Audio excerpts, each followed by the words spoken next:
Hello again, everyone.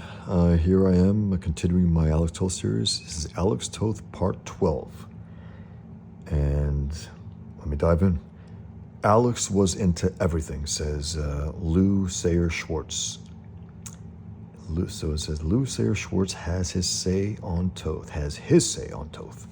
Interview conducted by Jim Amash, transcribed by Brian K. Morris. So let's dive right in. Again, in this series, I'm at first, the first thing I'm doing is, the first video I showed a quick look at his art, but I wanted to get down to cut to the bone of why he's the greatest, why Alex Toth is the greatest comic book artist ever. And I wanted to have him speak for himself and show his ideas and all the interviews that I showed. And then also here with, let me make that a little brighter. Then I will, after showing you everything he thinks about art, all his words on it, all his ideas on it, everything that he thought about it himself, other artists, and so on, then I think it'll be time to show you all the art books that I have of his. I think you have a better understanding that way. And again, some people don't know about Toth, so it'll be a pleasure to introduce them to him, and hopefully they can pick up his books and, learn from him, especially those who are interested in drawing comics. And I got some stuff that I could be a lot better in terms of showing it than I did the first time, so just stay tuned. So let's go. Although he also worked in comic strips, commercial art, and other fields over his long career, Lou Sayer Schwartz, who was interviewed in Alter Ego number 51, is particularly remembered by comic book fans as the principal ghost artist for Bob Kane on Batman from 1947 to 1953. Jim Amash asks, how did you first get in touch with Alex? Lou Sayer Schwartz says, Alex, out of the blue, mailed me a copy of one of the Batman reprint books, which he beautifully inscribed to me, and I must say it was high echelon flattery. As an esteemed colleague in terms of doing Batman, it was a very sweet and very nice surprising gesture. I think Alex may have become aware of me because I was, at that point in my life, sending an occasional letter to a newsletter about Milton Caniff called Caniffites. I was well aware of Alex's work. I had been writing a series of letters to a couple of guys who wrongly assailed Noel Sickles as never having made any contribution to Terry and the Pirates. Everyone knows he did. At least I thought. Of course, that was of great interest to Alex because Sickles was one of his heroes. I think Sickles was, again, that was his guy. That was his master. That was the guy that he wanted to, learn from the most. And I think he surpassed him. Whatever Sickles fans would say to that, I think he did. I think he was just the greatest. He took the best of those he admired and just made it his own.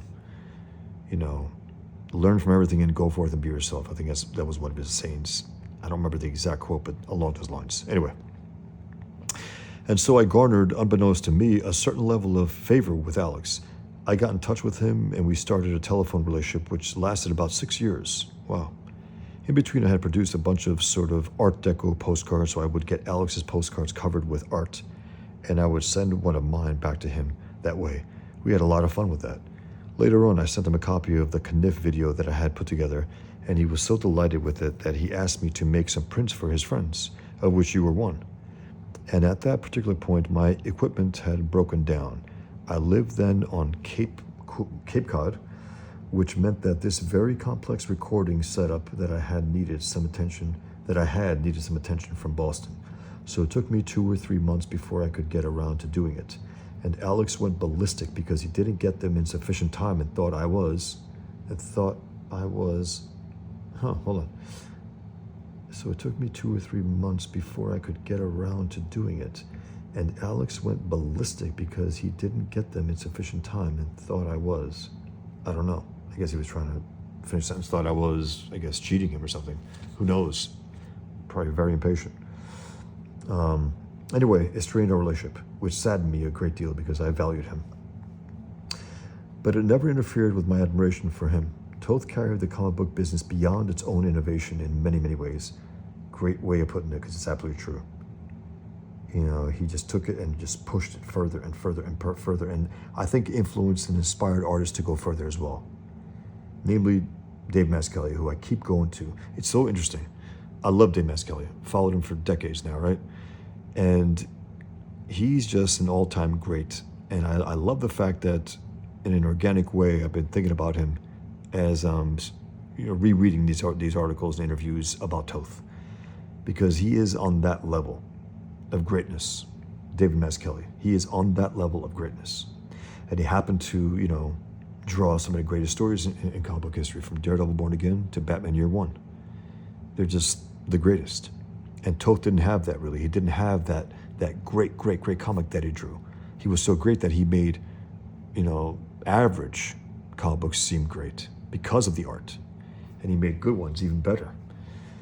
But keep going back to Mazzucchelli. I can't wait to get his artist edition of Batman Year One. Cannot wait. And I heard he addresses Toth in there in some capacity. I didn't want to read it from someone else's note on X. I want to find out for myself from the actual book. And I will definitely look over that as well and show you and review it, to the extent that I can, because it's like, I'm going to take it in first and just completely just enjoy it, because it's so beautiful. It's such a one-of-a-kind job, one-of-a-kind work of art. Batman Year One, Dave Mazzucchelli's art in there. And Toth was told that it had a Toth look to it, and it did. In the finished work, it did have a Toth a look to it. And I want to know if it was a conscious decision that he had, or something that just happened to go along that way and happened to look like him. But it must have been, he did learn of Toth at a certain point. Anyway, but it never interfered with my admiration for him. Toth carried the comic book business beyond its own innovation in many, many ways. He dipped into not just style, but visual happenings, so that every page he drew was a delight and innovative in design. So well put. He fiddled everywhere that he could reach, and there were very few guys like that, True, he saw it as a true art form. He really did. He really did. He pushed it as far as he possibly can go. And again, it wasn't a job to me. He didn't job these things. He didn't just, cash that check and make those monthly books. Not that there's anything wrong with that, right? But the point is that he really wanted to think these things through before laying it down and finishing it off. He really wanted to think these things through before they let go of his hands. And you could tell that. This is a great cover, but it's a damn bad printing. I wish it was a clearer printing of this. But it must be in one of the books that I have as well. It's a beautiful piece. Okay. And Lou Sayre Schwartz continues. He goes, we had long conversations. We used to talk to each other all the time, and I loved it. One of the things that always inspired me, because I'm not too sure I could do it, when I would talk with Kniff, we could talk for an hour or more on the phone, and Milt would be working. Whoa. Wow. I don't know if I could do that. I've, since I'm on YouTube, on my channel now, I drew Muhammad and discussing it, but in terms of a comic book page, I don't think so. You need a little more focus on that. But at least that's for me. Milt was such a pro, I guess, whatever. He figured it out, right? It never interrupted the flow of his work, and I had the feeling Alex was that way. I never asked him, but I'm sure he was working away while we talked. I don't know, maybe. I don't think I could hold a conversation while drawing an actual comic book page. If I'm drawing, doodling, sketching, absolutely, sure. Again, sorry, I keep interjecting about these things, but I just think of myself and how I relate to that, and because I write, write pencil, ink, letter, color, do all my comics, do everything about them. So, but I don't think if I'm on a focused page, I could do that. But then again, in one sense, once you finish the compositions, once you finish the page layout and the panels and stuff, then everything else is just, I guess, drawing at that point. So maybe you can. I guess you can. But in the designing stage, in the composition, absolutely not. It'll just get in the way. Anyway, so Amash asks, anything in your phone conversation that you think the readers might be interested in hearing about? Schwartz says, he had a continuing disappointment in the business artistically. He was a very generous guy. Whenever he would talk about the comics or acknowledge certain people, he was very good about naming names. Chuckles. And it was of prime interest to me that he was always willing to salute his colleagues. I love that because, again, People always, they try to rag on Toth for, criticizing his peers, right? Well, he also praised them. He praised them in ways that some artists just couldn't and didn't. And when Toth praises you, I mean, that's something special. That's something really special. So, however much he criticized himself and others, he also praised them as well. And I never heard him praise himself as much as he praised Noel Sickles and others. Never. Never. In that way, he's like Michael Jordan. Michael Jordan never called himself the GOAT. He never did. LeBron does because he's not. He's not the GOAT. Jordan never did because he never has to. He never overpraised himself. He knew his value, but he never overpraised himself. Anyway, so here we go. So this is Schwartz continuing. Yeah. He was, he loved that Toth always admired his, admired his colleagues. Not always admired, but always was willing to salute them. And he goes, by the same token, he was always willing to be disappointed with where the business was going. He sensed a deterioration of it. And actually, the truth is that my heroes were Alex's heroes. My peers, such as they were the guys that were doing the great stuff and the adventurous stuff. We talked many times about Roy Crane, for example, and Crane happened to be, along with Kniff and a handful of people, the greatest innovator in the whole business. Absolutely true. You look at those early Roy Crane comics, comic strips, they're stunning. They're beautiful. He created this entire language, blacks and whites and grays, and cartooning within that and making the world look legitimate, authentic, whether it's the ocean, the seas, the ships, trees, people. A little more cartoony than those who came after him, but man, they were great.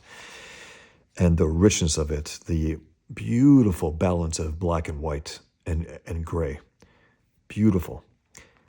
So he goes, we talked many times about Roy Crane, for example, and Crane happened to be, along with Kniff and a handful of people, the greatest innovator in the whole business. Think about it. Crane invented pop, pow, sock, and slam. Nobody did sound effects before Crane. Wow, I didn't know that. And again, I'm just rereading these, so I read this, but I must have forgot about that. Because I did a tape interview with Crane, and we talked about that. I asked him whatever possessed him to come up with sound on a flat surface, which is what he did. He had this almost cautious southern drawl and very slowly said, well, I could show people what was happening, but I always wanted them to hear it, quote unquote. That's beautiful. A line like that tickled the pants off Alex Toth, because that's what Crane was about, and that's what Alex Toth was all about. That innovation, just pushing it a little bit further than anybody else did. Isn't that the thing, And again, you do it because you're passionate about it. You love it. It's not that you're saying, hey, I'm going to innovate this field. No, you don't think along those lines. You do the best you could do, and by that, naturally you innovate the field. Just by doing your best, giving your all. Alex was into everything. It was innovation, just pushing it a little bit further than anybody else did. Just one thing quick. In terms of sound effects, right? It was a fight scene at the end of Table for One. This is a big interjection here. If you mind them, sorry. If it bothers you, I don't know what to say. I just have to do this. But here are some sound effects, even like this, right? He's cracking his knuckles.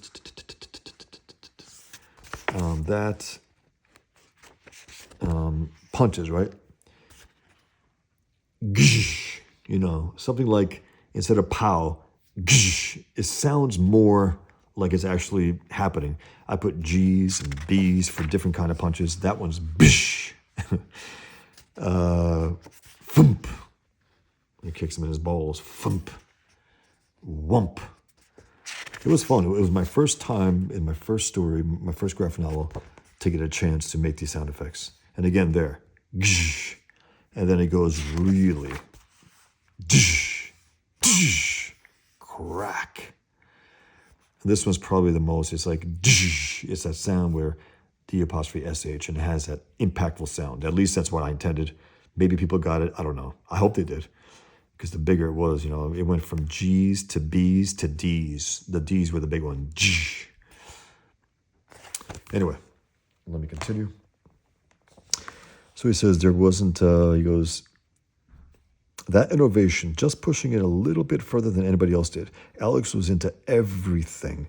There wasn't any subject that didn't interest him. We loved the comics. Now the comics do not suggest that the graphics become medical charts, okay? And that's what happened. That's what's happened to today's comic books. Interesting. Alex was an illustrator. His focus was into design like character, but except when he was fiddling around with those funny little airplanes, I wouldn't put him in the cartoonist category. Do you think Alex was a humorist? No, Milton was, you see, and certainly Crane. Interesting. It's interesting. His heroes, his major heroes, from Roy Crane to Milton Caniff to Noel Sickles, those are the top three. And Sickles was what he believed was the best, right? That was his favorite. Not just favorite, I think, what he thought he was the best, period. They were all comic strip artists. Alex Toth wasn't. Again, he ghosted on one comic strip. Was it named Aquila? I don't remember exactly. It could have been named Aquila. Italian word, Aquila. But it's interesting, he brought that sensibility to comic books. The richness of the black and the white, the balance, the authenticity of the backgrounds of the world that they lived in. But he wasn't as cartoony clearly as Crane. Crane was much more into caricature and cartoony. And Milton Caniff could be as well. Whereas Noel Sickles was a little more, I wouldn't say naturalistic necessarily, not as cartoony, not too much as much into caricature as those others were. But Toth, when he wanted to, he could do definitely cartoony stuff, especially in the drag tunes that he did. And I have one of his books. I'm going to go through them as well. He can definitely go into cartoony stuff. I'm surprised that these guys who knew him would have mentioned that. Because Amash says, I agree that Alex didn't have that in his work. But he did. He did. There's a whole book on it. Interesting. That's a real, oversight there. So Schwartz says, no, I think part of it, I never met him. We never saw each other in person. But I think Alex was bedeviled by two things. Something none of us know anything about in his youth. And this is the second person to mention that. The second person to mention something about his youth having to do with his mother, alluding to something that affected him his entire life. I don't remember reading that in that semi-biography / retrospective art books that I read. But two guys, one in the other book and one here. In the other magazine, excuse me. Or could have been in the early part here. This is the second magazine that I've been reading about Toth. We never saw each other, but I think Alex was bedeviled by two things. Something none of us know anything about in his youth. But clearly they know something about it to mention it. And the other thing was in his art. He was bedeviled to be the best that anybody could be, and then some. I mean, look. He is the best. He's the Michael Jordan of comics. Michael Jordan's the Alex Toth of basketball. He's the Ayn Rand of comics. Ayn Rand was the Alex Toth of philosophy and fiction. And I don't care what anyone says. I know people, pretend that, there was this writer so much better. They were great writers. Yes. But someone to that level, Fountainhead and Atlas Shrugged, two all-time greats, come on.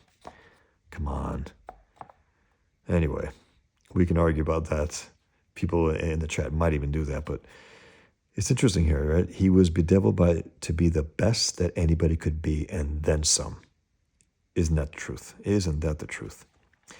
So Amash says, did he ever express to you what he thought of your Batman? I guess his interpretation of Batman. Schwartz says, he laughs. He goes, he couldn't have been kinder, really. He accepted it as professional work. And I look back at some of the things that I did that I thought weren't too bad, but I never had a very high regard for my artistic ability when it came to Batman. It's interesting that they have the quotes around it. I guess that's not his Batman. He ghosted Bob Kane. Some of the graphics were okay. Amash says, Alex liked your graphics then. Schwartz says, yeah, he apparently did. Or he never would have sent me the book. True. Toth was not, he was not nice just for the hell of it. Yeah, he apparently did, or he never would have sent me the book. The statement was, hey, you're an equal. I mean, that was the highest level of flattery that anybody could get from a guy like him. I was talking to Jerry Robinson about this a few weeks ago. Jerry called me, and I replaced Jerry with Bob Kane. So we always had a lot to say to each other. Mutual laughter. Oh, man. Yep. But beside all that, we agreed that we were both alive and aware at a great time in the history of the comics. And the fact that we could socialize with these guys and get to know them. I love that. I love that reverence for Toth there. I just love it. Again, his reputation preceded him. He could be very coarse with people, with friends they knew for a long time. On one thing, he could just snap on them. That's what I heard, at least.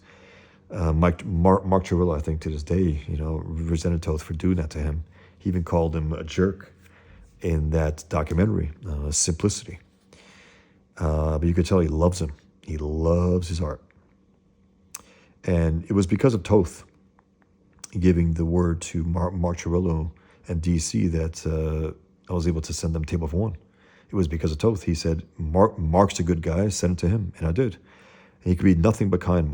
Again, Mark Chirillo has been nothing but kind to me, regardless where his politics lay.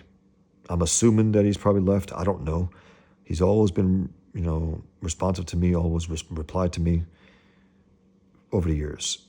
Great guy and a hell of an artist, too. So I'm going to continue with this as well. I'm going to continue with this. Okay, I will. So one more of these interviews. This is 3 pages, so I can do that. Okay. So this is Jack Mendelson. Reminisces about Alex Toth. He was photographic memory plus about Toth. Because Toth, the word is that he used to look at photographs of, scenes and people and references, right? Look at them, observe them, and then put them aside. And from memory, use them in his art, right? For authenticity's sake, for likenesses. And there was something about his art that exuded life. Again, even if he was trying to make likenesses, it was his interpretation of that. It wasn't a stone cold trace like some artists. When you see them do likenesses, it's almost embarrassing. Like some of the Star Wars comics that, what was his name, Salvador or something? He did some Star Wars comics. It was ridiculous that you knew he was tracing clearly to get the likenesses, and it didn't look good. It looked like that. It looked like that's what he was doing, and it just knocked you off the art. Like, okay, where's his art here? But Toth had this quality where even if it was a likeness, it was his interpretation of it. It wasn't a direct copy, let's just say. So, an interview conducted by Jim Amash. Wow, I think he did all the interviews. Transcribed by Brian K. Morris. I have a little bone to pick with Amash, though, because of what he said in another interview. I don't know where it was. It was maybe in Comics Journal, or maybe it's in here, about how he was trying to move Toth away from Rush Limbaugh because he's a liar and something like that. I was like, nah, that's not the case. Whatever Rush Limbaugh was, he was a patriot. He loved the country. Again, maybe he could be a blowhard at times, sure. And I stopped listening to him after a while myself, but it wasn't because he was a liar. Absolutely not. One thing about Rush Limbaugh as well is whenever a younger caller called in to say, Rush, what can I do? What can I do as an individual, as a young man? He didn't say read the Bible. He didn't say read the Constitution. He didn't say go read National Review or go read William F. Buckley Jr. What he did say was read Atlas Shrugged. Read Atlas Shrugged. Interesting, huh? For a religious conservative to cite and also encourage people to read the work of an atheist. But he understood how powerful her work was. So here we go. Jack Mendelson reminisces about Alex Toth.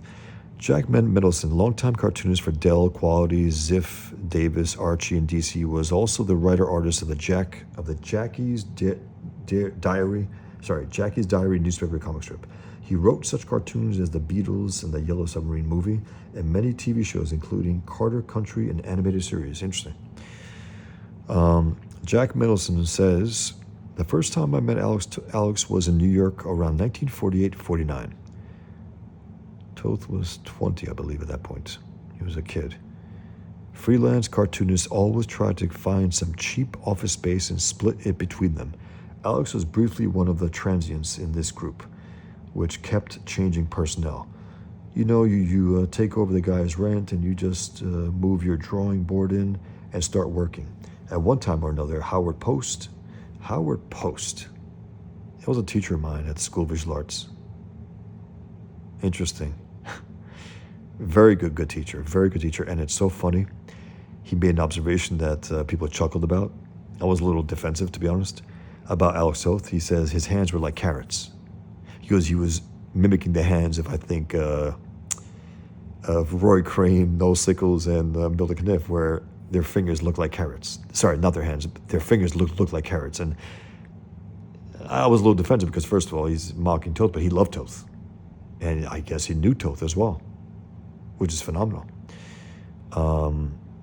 It was so funny because some images that I saw of Toth at times, they did appear like carrots. Hilarious. Anyway, great teacher at School of Visual Arts.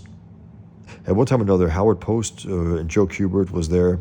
I remember Frank Frazetta as being part of the crowd that would move in and out, always for brief periods of time. Frank Frazetta, wow, another great.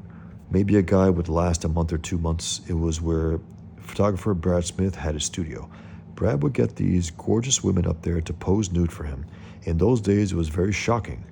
I guess so. I did that in classes in New York. It was great. It really was great to have these live models, nude models. It was great to understand the human body that way. This predated Playboy or anything else, and he would show us all these pictures, and we'd get all excited about seeing them. Yeah, Brad Smith was a character. It's hilarious. Again, this is early Toth, right? Teenage Toth. Look at this. Look at the quality of that Green Lantern. Look at the shade, the shadow. The completeness of it, the three-dimensionality of it. Look at that. Beautiful. That's a kid's work. Amazing. This as well. Incredible. So Jim Amash says, what was the young Alex Toth like? Mendelsohn says, Alex was a grumpy old man even when he was 19 years old. That's hilarious. Amash chuckles. That is hilarious. Alex was a grumpy old man even when he was 19 years old. I think he kind of reveled in being one. I think he played to it. I'm not a psychiatrist, but I think he enjoyed being disgruntled and complaining and being very, very negative about everything, the world in general, and how the world was treating him. Oh, that's hilarious. Amash says, any examples come to mind? Mendelsohn says, well, not in those days, because I kind of gave him his space. It was like living with a grizzly bear. I didn't want to cross him because he was very snappish. Oh man, I'm reading this with a smile because I can relate. Being on the old side, meaning what he was dealing with and what people say about me, even though I try not to be. I'll give you a more recent example from the early 1990s. When I commissioned him to do the artwork for Little Orphan Annie, oh man, I think I've seen him do a doodle of that. It's beautiful, but please tell me he did something that can be seen out there, because I just discovered some drawings that he did for it. It seemed like, at least from the looks of it, like an overseas company, maybe an Asian company of some kind. Beautiful stuff. Even for that, he went off. I'm going to show those as well at a certain point. I might just print them out because I discovered them last week. A whole stack of them. I was like, what? I never saw them before. Beautiful stuff.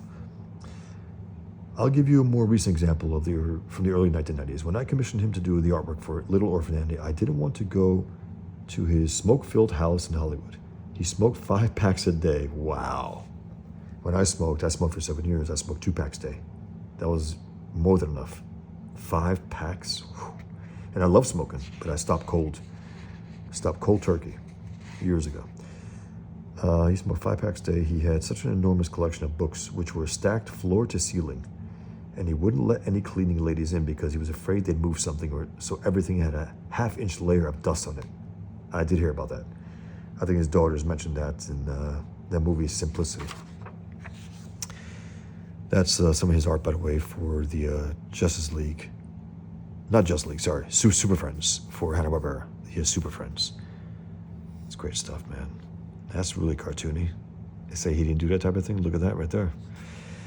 And so Mendelsohn says, he continues, and he would keep the drapes closed. It was like a cave because he didn't want the sunlight to damage any of his papers or books. Altogether, it was a very gloomy place to be. I had given up smoking, so I was violently against cigarettes, I was violently against cigarettes. It's interesting that they says that. By the way, I do stutter, if you notice sometimes on certain words and stuff. And I'm like, to hell with it. I don't care. I'm going to keep reading these things. I'm going to keep doing interviews. I don't care. I remember when I did my first speech, I knew I might botch with some stutters. It is what it is. What are you going to do? But again, I've had it under pretty much control, but sometimes it just comes out like it did right now for the word cigarettes. But anyway, he says he was violently against cigarettes, right?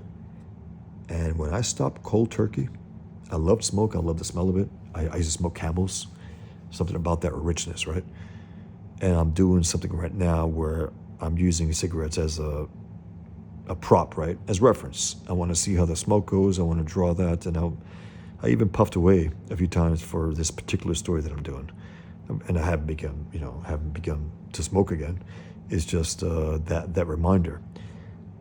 And when I stopped cold turkey, I remember I went to a diner when you were still able to smoke, right? In diners. And this person was smoking, and it was so intense, the smoke. I couldn't stand it. And it's something that I had lived with for 7 years. It was interesting, I was just like, whoa.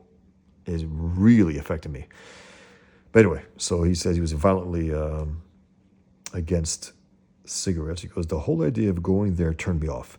So I arranged to meet him in a restaurant in Toluca Lake to look at his first samples of the Annie artwork. This restaurant was one of those places where you couldn't smoke. Alex fired up a cigarette, and the waitress said, you can't smoke inside. He said, what the hell do you mean I can't smoke? Of course I can smoke. Oh, man. It's hilarious. She's like, you can't smoke inside. He goes, yes, I can. Look, I'm actually doing it. I'm smoking inside. That's what I read from there. I'm getting a real kick out of this. Anyway, so you can't smoke inside. He goes, what the hell do you mean I can't smoke? Of course I can smoke. And he started a whole to-do with them. So they finally moved us outside where he could smoke. It was uncomfortably hot outside, but that was the price I paid to be with Alex. The Chicago Tribune Media Syndicate had given Leonard Starr and me the rights to co-produce a Little Orphan Annie animated television series. Alex pulled out these beautiful color renderings of Annie, plus some new characters that I had developed for this format. We made Annie part of a group of other youngsters who were going to save the world from villainy. We were taking a recognized name and trying to merchandise it for today's market.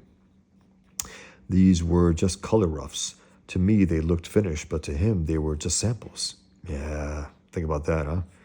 There was a character in the original strip named Punjab, whom I modernized, made younger, and called him Bungie. I guess Bungie? I said, well, maybe with Bungie you could change this. Alex said, oh, you don't like him. You don't like him, huh? Okay. And he held up this stack of 8 drawings and started to tear them in half. Whoa.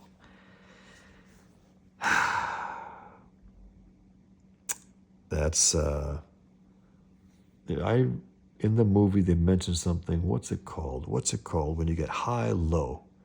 High emotion, low emotion. What is that name for that? I'm trying to think of it right now. I can't.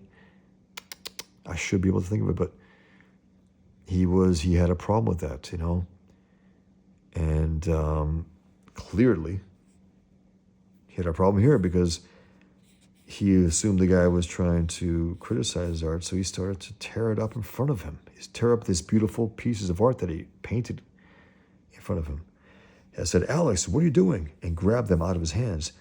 Well, if you don't like them, I'll fix them. I'll do it your way. But he said it in a grumpy way. It wasn't like, oh, I'll be happy to do it.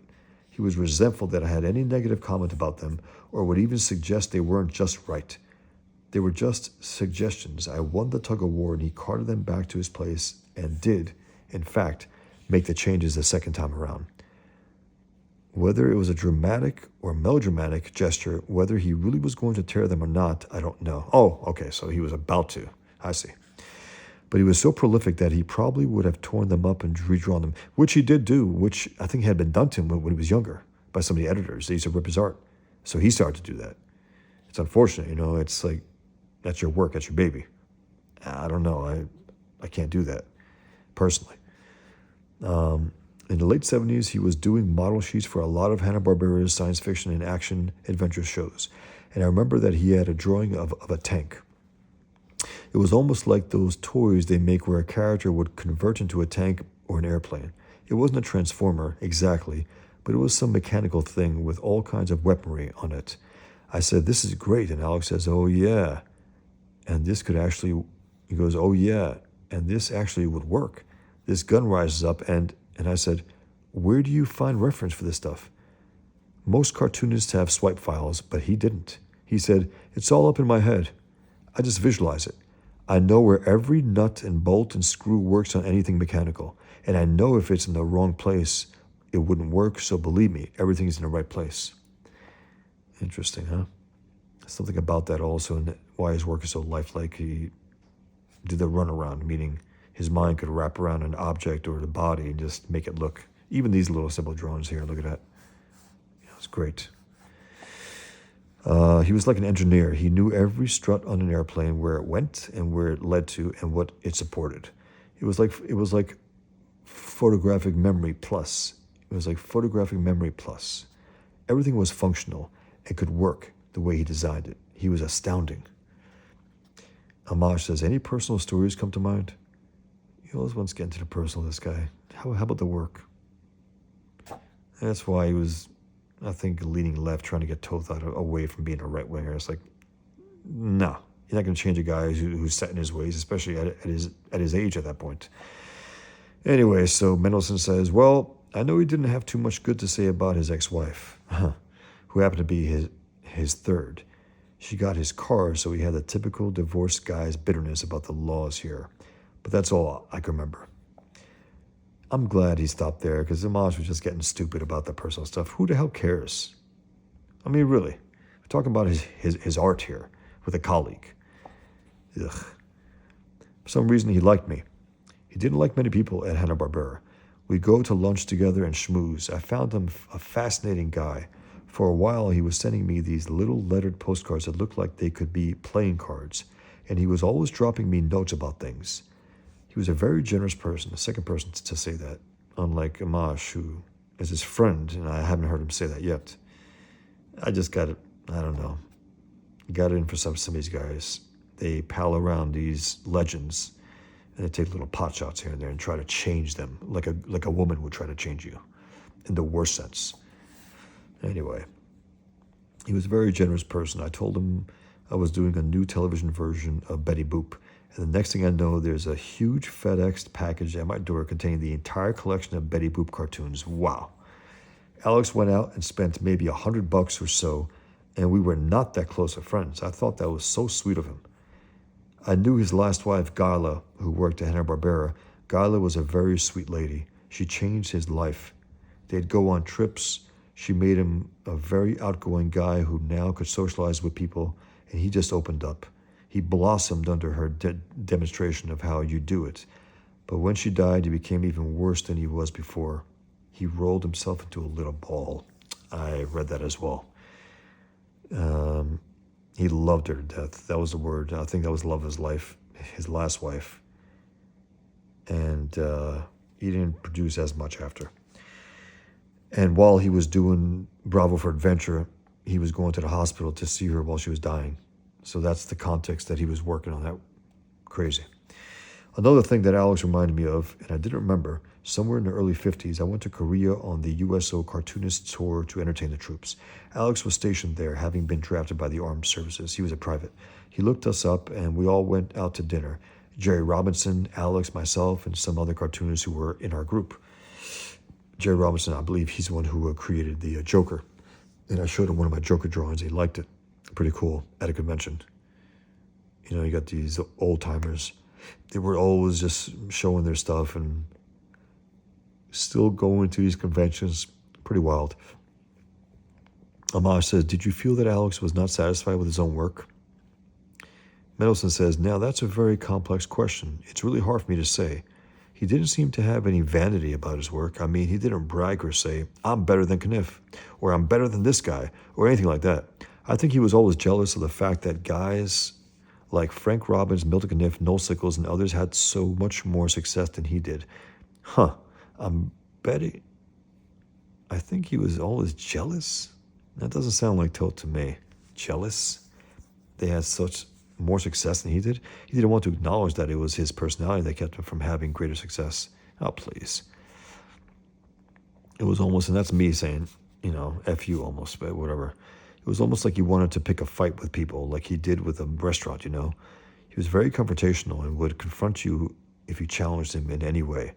I don't know if it was machismo or what, but he was fired and rehired at Hanna-Barbera many times. Joe Barbera would call him into his office. Joe was something of a cartoonist himself, and he would give Alex notes and stuff. Alex would tell Joe off, you know what the hell you're talking about? He'd storm out of the office. Joe, realizing he needed him, would call and they'd smooth things over again, and he'd come back and work. And then he would erupt again. I just find this funny, man. I just do. It's like, you know, it's like truth hurts, right? He was like a walking truth teller. His art was the truth. That's why one of my episodes, I call it Alex Truth Toth. His middle name is Truth. When he was angry, he sure as hell let you know. When he was happy, he sure as hell let you know. You know, maybe he could find better ways to do it with loved ones, who knows. But let's just go on here. He goes, he resented authority figures and looked to confront them. What kept him from being totally out of work was his talent. 100%. 100%. Whatever, even if they thought he was an asshole, I said, this guy is so great, we'll deal with it, right? It saved him every time. And I think he was aware that he was so good that they needed him. I wrote, man.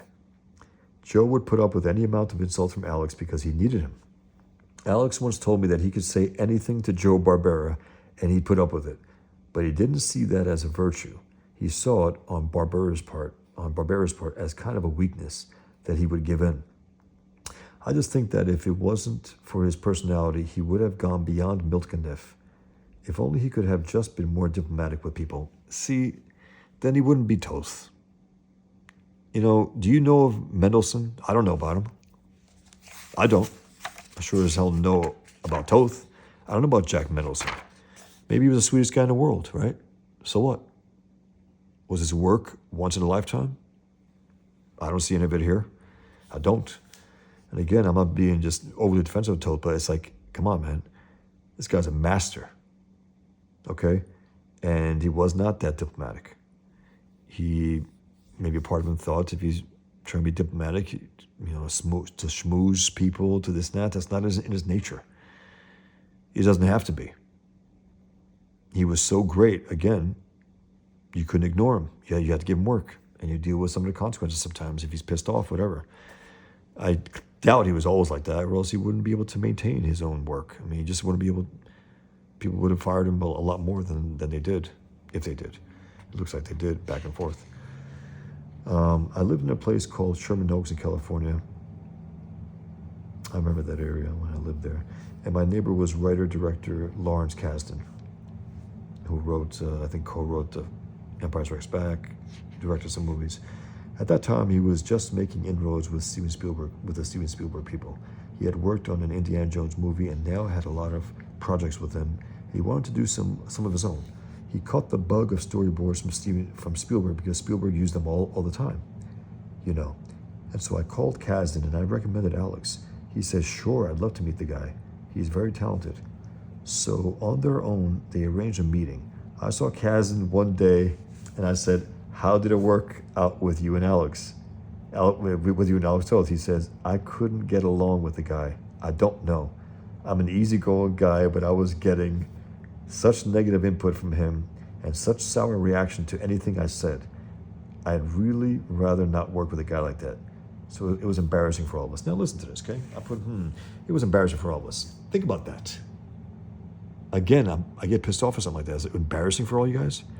Maybe Kazan was not the kind of guy that Toth liked. Maybe he was a schmoozer. Maybe he was a bullshitter. Who knows? Probably being a Hollywood guy. And Toth probably didn't, he smelled it on him. Let's just say that. And it's embarrassing to everyone, to all of us. What the hell does that mean? Ugh. Anyway, I thought I'd help Alex because he was always talked about wanting to do more. I'd help him? Okay. I thought I'd help Alex because he always talked about wanting to do movie storyboards because it was big money. It had dignity. See, right there.